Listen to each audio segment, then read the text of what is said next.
오늘 말씀의 제목은 부부된 하나님의 뜻을 알라. 주례할 때 만약에 한마디만 해주십시오, 그렇게 부탁을 한다면 정말로 예수 잘 믿기 바랍니다, 이 한마디 할 것입니다. 예수를 잘 믿지 않으면 이 망가진 세상 속에서 반드시 우상숭배해야 합니다. 하나님보다 물질을 더 사랑하고 명예를 더 사랑하고 권력을 더 사랑하고 어김이 없습니다. 또 육체의 정욕과 안목의 정욕과 이생의 자랑을 이길 수 없습니다. 또 수많은 관계들이 여러분이 지금 보는 것처럼 파괴됩니다. 아주 개인적이고 이기적인 우리의 자녀들을 바라보면서 공동체의 관계는 말할 것도 없습니다. 그러나 예수를 잘 믿으면 그것이 달라집니다. 지난주에 저는 46살 먹은 우리 조카 장례식을 치르면서 참 가슴이 아프고 애통했습니다. 한마디로 마음에 막 이렇게 분노도 있었으나 이놈아, 예수를 좀 잘 믿지. 그래서 오늘 간절하게 얘기합니다. 여러분, 자녀들 무엇보다도 예수 잘 믿을 수 있는 자녀 되게 해달라고 애타게 간절히 기도하십시오. 저 사람이 참되고 진실한 기도인인가 여러분 어떻게 알 수 있습니까? 교회 안에서 구별해내기는 어렵습니다. 그러나 가정생활을 보면 확실히 알 수 있습니다. 가정은 우리 기도인됨을 우리에게 스스로 확신시켜주는 실천장입니다. 신앙생활을 진짜 잘하는 사람은 가정에서 부부관계가 아름답고 자녀와의 관계가 아름답고 모든 관계가 아름답습니다. 이게 예수를 잘 믿는 것입니다. 그래서 오늘 부부관계에 대해서 말씀을 나누려고 합니다. 특별히 나이 드신 분들, 여러분 자녀들 잘 꼭 이 말씀을 들려주실 수 있기를 바라고 가정 예배 때 나눌 수 있기를 바랍니다. 첫째, 부부된 하나님의 뜻을 아셔야 합니다. 오늘 창세기 말씀을 봉독했습니다. 그런데 예수님은 마가복음 10장에 이렇게 말씀하십니다. 창조 때로부터 사람을 남자와 여자로 지으셨으니 이러므로 사람이 그 부모를 떠나서 그 둘이 한 몸이 될지니라. 이러한즉 이제는 둘이 아니요 한 몸이니 그러므로 하나님이 짝지어 주신 것을 사람이 나누지 못할지니라 하시더라. 근데 요새 아이들이요, 저 말씀 안 믿어요. 마음 안 맞고 힘들으면 우리 헤어지자, 이게 아주 그냥 나와버려요. 결혼이란 상대에 대한 알의 종결을 뜻하지 않습니다. 오히려 시발점입니다. 상대를 다 알았기 때문에 결혼하는 것이 아니라 결혼했기 때문에 비로소 상대의 실상을 알기 시작하는 것입니다. 상대의 벌거벗은 인격과 모습을 있는 그대로 보기 전까지는 상대에 대해서 본 모든 것은 상대의 실상이 아니라 허상이란 말입니다. 그 허상은 상대가 꾸며낸 허상일 수도 있고요, 당신이 만든 허상일 수도 있습니다. 진정 행복한 부부가 되기 위해서는 그 허상을 먼저 깨뜨려야 합니다. 그리고 지금 내 눈앞에 보이고 있는 상대의 실상을 내가 인정하고 수용해야 하는 것입니다. 그러니까 연애 걸 때는 모릅니다. 창세기 1장 21절에 하나님이 자기 형상 곧 하나님의 형상대로 사람을 창조하시되 남자와 여자를 창조하셨다고 그랬습니다. 하나님께서는 자기 형상을 따라 여자와 남자를 창조하셨습니다. 따라서 하나님은 남자와 여자의 형상을 동시에 가지고 계십니다. 그래서 어머니 같은 하나님이요 아버지 같은 하나님이십니다. 따라서 남자나 여자나 혼자서는 하나님을 온전히 알 수 없습니다. 반드시 여자와 남자가 결합함으로써만 하나님을 비로소 온전히 만나게 됩니다. 그래서 하나님께서는 남자와 여자를 짝지어 부부가 되게 하셨다고 말씀합니다. 이것이 결혼의 신비입니다. 그래서 오늘 말씀, 주님께서는 창조시부터 사람을 남자와 여자로 지으셨으니 이러므로 사람이 부모를 떠나서 그들이 한 몸이 될지니라. 이러한 적이 이제 둘이 아니요 한 몸이니 그러므로 하나님이 짝지어 주신 것을 사람이 나누지 못할지니라. 이 말씀을 반드시 믿으셔야 됩니다.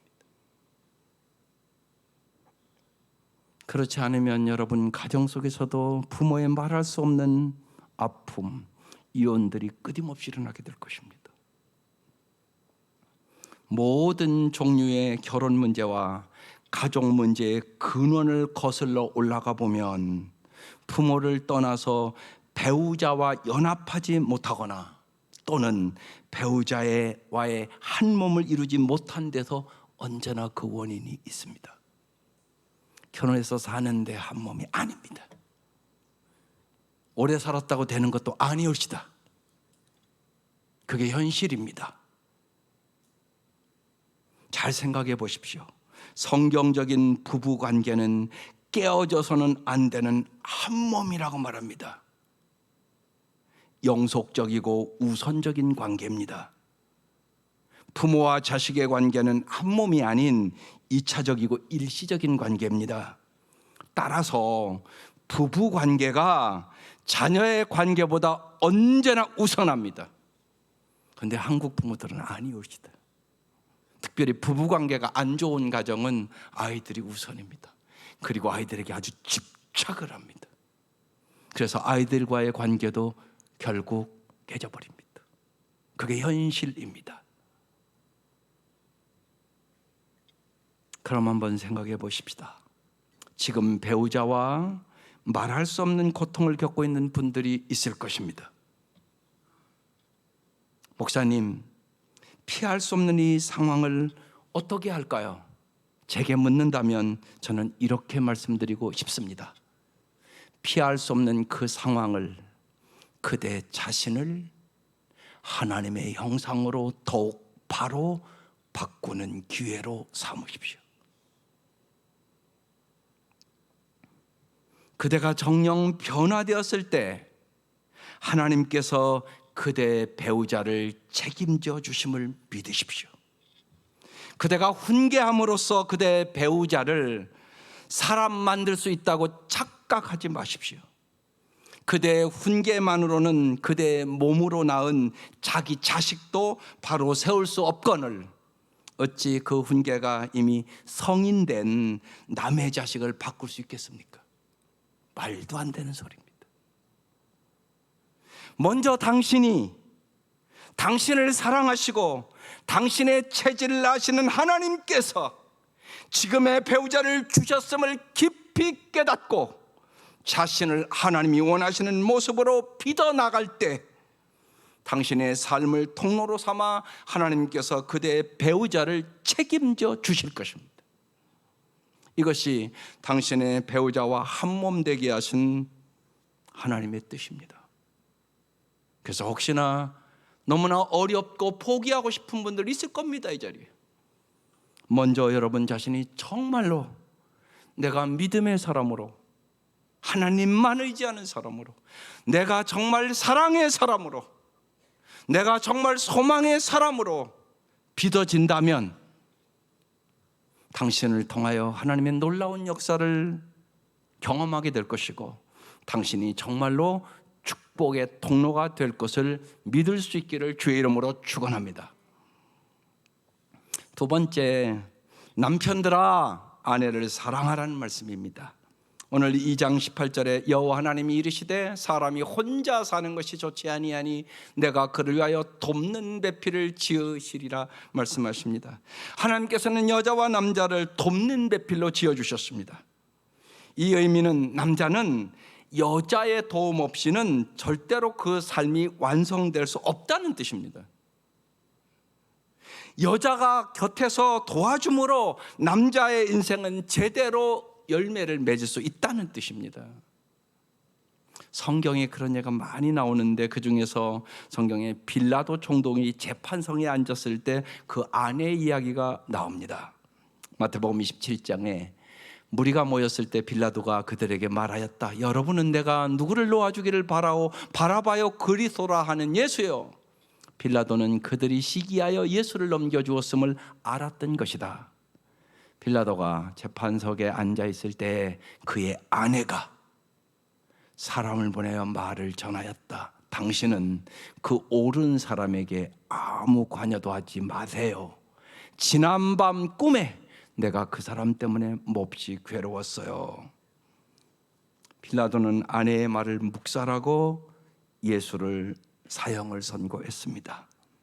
빌라도는 자기를 도울 수 있는 능력이 아내에게 있음을 알지 못했기 때문에 빌라도는 지금까지 온 세계에서 사도신경을 고백할 때마다 저주받고 지옥적인 수모를 당하고 있는 대표적인 인물입니다.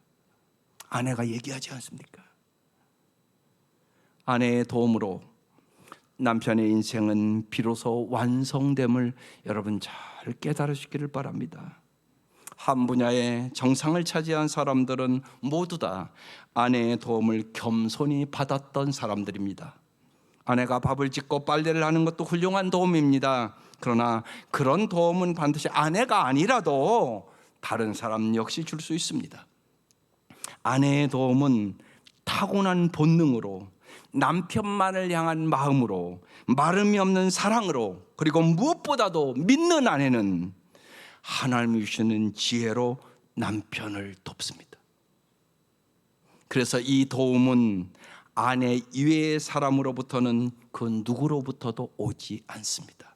그래서 하나님이 돕는 배필로 만들었다고 지금 말씀하고 있는 겁니다. 반드시 도우시는 능력도 하나님이 주신다는 의미입니다.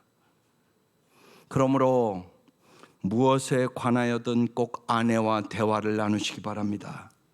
당신이 하는 일에 아내가 문외한이라 할지라도 당신의 아내는 당신을 위한 돕는 배필로 주어진 하나님의 선물이기에 당신이 지나치는 아내의 말 속에 결정적인 도움이 들어있다는 사실을 꼭 믿을 수 있기를 바랍니다. 언제나 아내가 그대의 인생의 동반자임을 잊지 마셔야 합니다. 오늘 창세기 2장 21절에 그래서 주 하나님이 그 남자를 깊이 잠들게 하셨다. 그가 잠든 사이에 주 하나님이 그 남자의 갈빗대 하나를 뽑고 그 자리는 살로 메우셨다. 주 하나님이 남자에게 뽑아낸 갈빗대로 여자를 만드시고 여자를 남자에게로 데리고 오셨다. 아담이 이르되 이는 내 뼈 중에 뼈요 살 중에 살이라. 이것을 남자에게서 취하여 쓴 즉 여자라 부르리라 아니라 이렇게 말씀합니다. 하나님께서는 남자에게 취하신 갈빗대로 여자를 만드셨다. 이게 무슨 의미입니까? 갈빗대 아래에는 심장과 허파가 있습니다. 바로 생명이라는 뜻입니다. 갈빗대는 생명을 보호하는 뼈입니다. 이 뼈로 여자를 만들었다는 것입니다. 아담은 내 뼈 중에 뼈요 살 중에 살이라 말합니다. 내 뼈 중에 뼈요 살 중에 살이라는 이 말은 내 생명 중에 생명이라는 뜻입니다.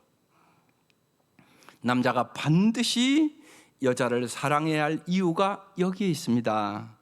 남편이 아내를 사랑하는 것은 자기 생명을 사랑하는 것이기 때문에 그렇습니다. 아내는 반사경과 같습니다. 사랑을 주면 사랑으로 되돌려주고 무관심을 보내면 무관심으로 되갚습니다. 당신의 아내는 사랑을 먹고 자라는 초원입니다.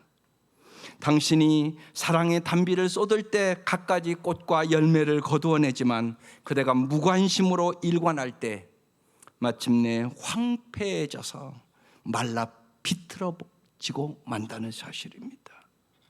그래서 사도 바울은 에베소 5장 28절에 이렇게 말합니다. 이와 같이 남편도 아내를 자기 몸과 같이 사랑해야 합니다. 자기 아내를 사랑하는 것은 곧 자기를 사랑하는 것입니다. 사랑은 관심입니다. 사랑하면 관심을 표하지 않고는 못 견딥니다. 관심은 시간입니다. 관심이 있는 곳에는 반드시 시간이 따라갑니다. 만약 바쁘기 때문에 관심을 갖지 못한 것일 뿐이라고 말한다면 당신은 거짓말시키는 사람입니다. 진실이 아닙니다. 당신이 아내와 옛날에 교제할 때를 생각해 보면 금방 알 수 있습니다. 그대가 아내에게 무관심한 것은 그대가 바쁘기 때문이 아니라 실은 그대에게 아내보다 더 귀한 것이 생겼기 때문입니다. 그것이 운동일 수도 있고 친구일 수도 있고 사업일 수도 있고 취미일 수도 있습니다. 생각해 보십시오. 만일 당신이 내일이라도 중병에 걸려서 병상에 누워야 한다면 도대체 누가 무엇이 끝까지 그대와 함께 하겠습니까? 금방 알지 않습니까? 에베소 5장 25절에 그래서 바울은 이렇게 말합니다. 남편 되니 여러분, 아내를 사랑하기를 그도께서 교회를 사랑하셔서 교회를 위하여 자신을 내주심 같이 조건 없이 아가페로 사랑하십시오. 그렇게 말씀하고 있는 것입니다. 부부는 사랑의 끈으로 묶여 있어야 행복합니다. 고령화된 사회로 진입한 오늘날 부부를 이해하는 가치 기준이 새로워져야 합니다. 부부가 서로 축복이 되려면 잘 서로 경청하고 서로 칭찬하고 서로 안아주고 함께 여행하고 다정한 대화를 나누고 함께 살림하고 단점을 눈감아주고 서로에게 자유시간을 허락하는 여러분 훈련을 반드시 하셔야 됩니다. 결혼할 때 예단 준비하고 아름다운 드레스 입고 일가 친척 한데 모여 사진 찍는 화려한 결혼식이 중요한 게 아니라 가정을 꾸려가면서 닥치는 어려움을 어떻게 지혜롭게 헤쳐나가시는 훈련이 더욱 중요합니다. 아무리 사랑하는 부부 사이라도 끊임없는 잔소리는 용서가 안 되듯이 사랑에는 반드시 기술이 필요합니다. 새가 둥지를 꾸미기 위하여 나무가지를 끊임없이 물어나르듯 부부도 안락하고 행복한 보금자리를 만들려면 끊임없이 사랑의 가지를 모으려는 노력을 하셔야 합니다. 21세기는 이미 여러분이 잘 아는 대로 여성의 시대가 됐습니다. 그래서 이런 말이 있습니다. 딸만 둘 낳아서 키우는 부모는 금메달 부모, 딸 하나 아들 낳아 키우는 부모는 은메달 딴 부모, 아들만 둘 낳아 기르는 부모는 동메달도 아니고 목메달. 이런 유행어가 유행하고 있습니다. 여성의 시대로 넘어갔다는 얘기를 하는 겁니다. 실제로 올해 신입 법관 155명이 됐습니다. 여자가 55명입니다. 남자 100명. 점점 여성이 많아집니다. 이런 말도 있습니다. 성격이 괜찮고 나름대로 멋있는 아들을 키워봤자 여우 같은 며느리에게 빼앗겨 닭 쫓는 개 신세가 될 것이다. 여러분 잘 생각하세요. 어느 성당에 노인들이 강원도 생태마을로 1박 2일 수학여행 갔습니다. 그곳에 있는 신부님 얘기입니다. 아들만 있는 할머니인지 딸이 있는 할머니인지 자기는 한눈에 금방 알 수 있다고 그랬습니다. 어떻게 알 수 있을까요? 아들만 있는 할머니는 일단 옷을 이상하게 입고 온다는 것입니다. 까만 점퍼에 몸빼바지 비슷한 옷을 입고 머리는 뽀글뽀글 파마하고 온답니다. 그런데 딸을 둔 할머니는 옷에 스카프를 걸치고 반짝반짝한 브로치도 달고 이쁜 선글라스 색깔을 쓰고 파마 웨이브도 훨씬 세련되어 보인다는 겁니다. 그래서 자기는 금방 안다는 겁니다. 아들만 있는 집인지 딸만 있는 집인지. 오늘날 평균 수명이 이제 80이 넘어섰습니다. 지금 40대는 이제 100세까지 살 것이라고 말합니다. 이제 50이 넘어서고 이제 은퇴하면 안사람 바깥 사람이 없어지고 안사람 둘만 남아 30년 살아야 합니다. 그런데 50살 이후 은퇴하고 부부가 어떻게 살아야 하는지 배운 적도 없고 누가 가르쳐 주지도 않았습니다. 자녀들이 다 떠난 집안에서 서로에게 어떻게 해줘야 행복한지 알 길이 없으니 당황스러워합니다. 자녀가 떠난 자리를 남편이 채워주면 좋을 텐데 자녀 교육에 온통 정신을 빼앗겨 살다 보니 부부가 서로 사랑하는 법을 잃어버렸습니다. 손만 잡아도 가슴이 뛰고 행복한 시절이 있었는데 자녀 낳고 공부시키고 학원비 마련하느라고 남편과 아내가 손잡고 여행 다니거나 데이트를 해본 적이 까마득합니다. 부부가 젊었을 때 공연을 보러 다니거나 운동을 하며 취미생활을 같이 했다면 50살이 넘어 은퇴하고도 남편이 집에 있어도 실직 나지 않을 수 있습니다. 둘이 함께 할 일이 있다면 남편의 실직이 오히려 반가운 일입니다. 그러나 불행히도 100년을 사는 시대에 부부 사랑이 얼마나 소중한지 깨닫지도 못하고 몸이 건조한 젊은 시절을 보낸 부부가 너무나 현실적으로 많습니다.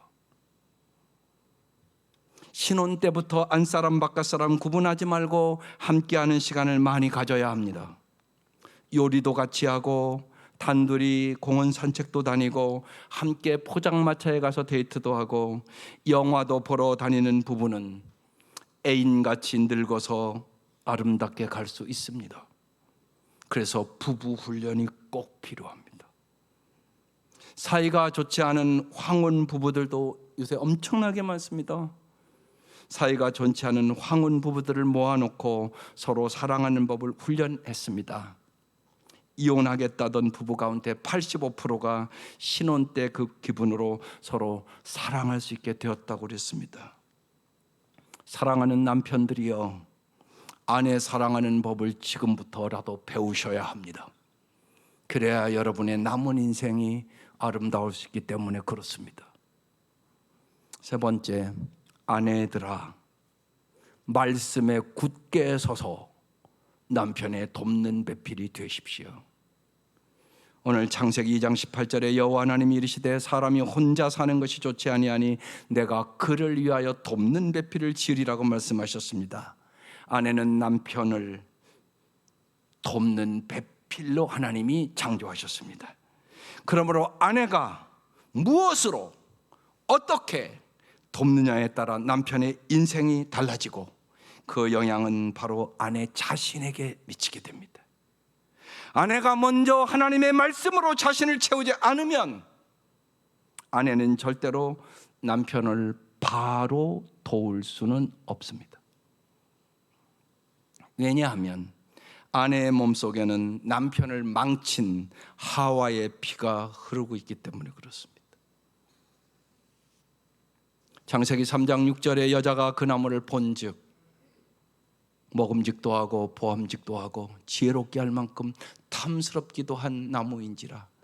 육체의 정욕, 안목의 정욕, 이생의 자랑을 얘기하는 겁니다. 여자가 그 열매를 따먹고 자기와 함께는 남편에게도 주매 그도 먹은지라. 생각해 보십시오. 하와가 하나님의 말씀 앞에 바로 서 있었다면 남편의 일생은 영광스러웠을 것입니다. 그러나 하와는 말씀보다 자기의 욕망을 따라 살았습니다. 그래서 하나님이 금하신 선악과를 자기도 먹고 남편도 줬습니다. 그 결과 그들의 인생은 파멸했습니다. 오늘도 이 일은 똑같이 일어나는 것 같습니다. 성경은 여자들이 하나님의 말씀을 저버림으로 남편의 인생을 망쳐가는 이야기가 많이 기록되어 있습니다. 예를 하나 들어보겠습니다. 창세기 16장에 아브라함의 아내 사레는 출산하지 못하였고 그에게 한 여종이 있으니 애굽 사람이여 이름은 하갈이라. 사레가 아브라함에게 이르되 여호와께서 내 출산을 허락하지 아니하셨으니 원하건대 내 여종에게 들어가라. 내가 혹 그로 말미암아 자녀를 얻을까 하노라 하며 아브라함이 사라의 말을 들으니라. 하나님께서 분명히 자식을 주마 약속하셨건만 사라는 노년에 자식 없는 남편 아브라함을 돕는다면서 자기의 몸종 하갈을 남편에게 첩으로 주어 이스마엘을 낳게 했습니다. 그 결과 아랍인과 이스라엘은 오늘도 피를 흘리며 싸웁니다. 요새 또 싸웁니다. 그래서 하루에 몇십 명씩 죽습니다. 남편을 잘못 도운 탓에 후손의 삶까지 망쳤습니다. 하나님의 말씀을 경홀히 여긴 결과입니다. 잠언 14장 1절에 솔로몬은 이렇게 간절히 말합니다. 지혜로운 여자는 집을 세우지만 어리석은 여자는 제 손으로 집을 무너뜨린다. 솔로몬의 고백입니다. 솔로몬은 절대 권력자로 무엇이든 할 수 있는 그 시대의 왕이었습니다. 그러나 자기의 권력이나 군대로 가정을 세울 수 있다고 고백하지 않습니다. 가정의 흥망성쇠가 여자에게 달렸다고 겸손하게 고백합니다. 솔로몬은 오직 지혜로운 여자만이 가정을 바로 세울 수 있음을 그가 경험하고 통감하고 우리에게 오늘 말씀해 주시는 것입니다. 솔로몬이 말하는 지혜로운 여자는 어떤 여자입니까? 여호와를 경외하는 여자를 의미합니다. 왜 여호와를 경외하는 여자만 가정을 바로 세울 수 있습니까? 그 여자만이 남편을 바르게 도울 수 있기 때문입니다. 그래서 여호와를 경외하는 여자만 참된 칭찬을 받습니다. 그것이 잠언 마지막 장 31장 마지막 31절에 하는 말씀입니다. 고운 것도 거짓되고 아름다운 것도 헛되나 오직 여호와를 경외하는 여자는 칭찬을 받을 것이라. 그 손의 열매가 그에게로 돌아갈 것이요 그 행할 일로 말미암아 성문에서 칭찬을 받으리라. 마틴 루터가 종교개혁을 할 때 말할 수 없는 핍박과 어려움으로 그가 절망하고 있었습니다. 그런데 절망하고 있는 어느 날 그 아내가 상복을 입고 루터 앞에 나옵니다. 루터가 묻습니다. 누가 죽었느냐고. 그때 말합니다. 하나님이 죽었다고. 당신이 절망하고 있는 모습을 보니까 하나님 죽었다고. 그의 아내의 말에 마틴 루터는 용기를 얻어서 다시금 종교개혁의 열정을 불어넣습니다. 아내의 한마디가 인생을 바꿉니다. 하나님만 의지하고 삽시다. 살아계신 하나님이 함께하면 승리합니다. 이 어려울 때 여러분 정말로 믿음의 돕는 배필의 아내가 되시기를 주의 이름으로 축원합니다. 아내들이여, 당신이 정말 남편을 사랑한다면, 당신이 정녕 남편을 바르게 돕는 배필이 되기를 원한다면 솔로몬이 말한 대로 먼저 하나님을 경외하는 자가 되어야 합니다. 먼저 하나님의 말씀으로, 하나님의 지혜로, 하나님의 능력으로 여러분 자신을 채우셔야 합니다. 성령 충만한 여인들이 되셔야 합니다.